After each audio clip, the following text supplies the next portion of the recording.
Chula Vista, the Queen City of the South Bay, second in size only to San Diego with 270,000 residents. It's a cultural hub for Latinos and growing businesses. As News 8's Jesse Pagan shows us, it all started from humble beginnings. Chula Vista's 3rd Avenue, what some consider the heart of the city. There used to be the train go down the street, freight train, because they had a lemon packing plant a few blocks away. The train no longer runs down the middle of the street, but Joe Rosso, one of the owners of Labella's, still calls 3rd Avenue home. Now, when Dad opened it up in 1955, I was a little kid with a push room. It was Mom and Dad. Just that's it for about a year. The pizza shop has cornered the building near 3rd and G Streets for nearly 70 years. In 1994, Joe's mom, Kitty, showed us around. I had 8 children, and 6 of them were born before I was 24 years old. Along with interesting life stories, she had lots to say about her beloved Chula Vista. You bet it is. And we have everything here. Anything you want, you get it here. People used to stroll. Yeah. I remember people walk with their hands behind their back. While the pacing of life has changed, Labella's has mostly stayed the same.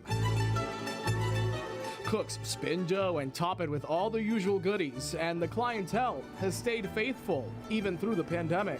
The food is good, don't get me wrong. The price is reasonable, don't get me wrong. But honestly, people come here because people come here.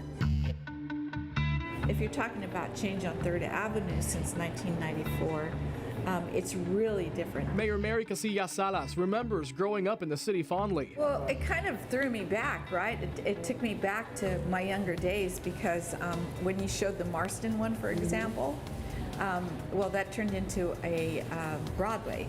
And so in 1966, I was a senior in high school and got my first part-time job there. Salas lives near 3rd Avenue. She says, although it's gone through some rough times and the pandemic's economic effects, new businesses are moving in, like Cakes, where we sat down to chat.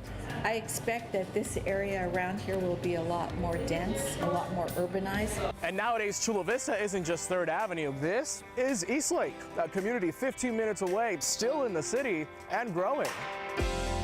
It was built in the 80s after Chula Vista made a series of land annexations, including places like Otay Ranch. In 1995, the Olympic Training Center opened nearby. Today, you'll find families strolling about. Once upon a time, Chula Vista proudly called itself the lemon capital of the world. It's hard to imagine that now in an era when Chula Vista is known throughout the country as the home of Rohr Industries, a definite space-age company. Decades ago, Rohr Industries was a manufacturing giant that employed quite a bit of people in Chula Vista, in turn helping to build the community around it. Today, Collins Aerospace sits in the same position and even employs some of the same people.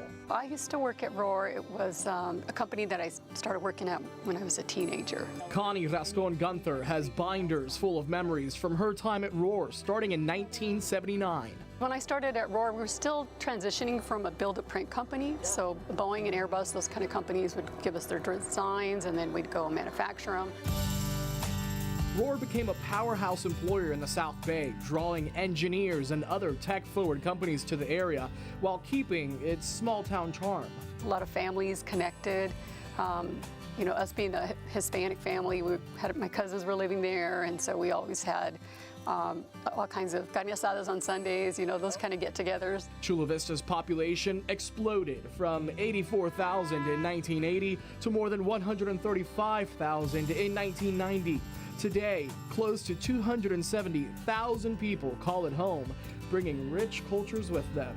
Chula Vista really has a lot of potential. Potential already being tapped. Work on the $1.1 billion Bayfront development is moving forward with parks, a hotel and convention space slated, not to mention new restaurants, breweries, and places for people to gather and socialize. It's all here. It's everything you need is right here. Jesse Pagan, News 8.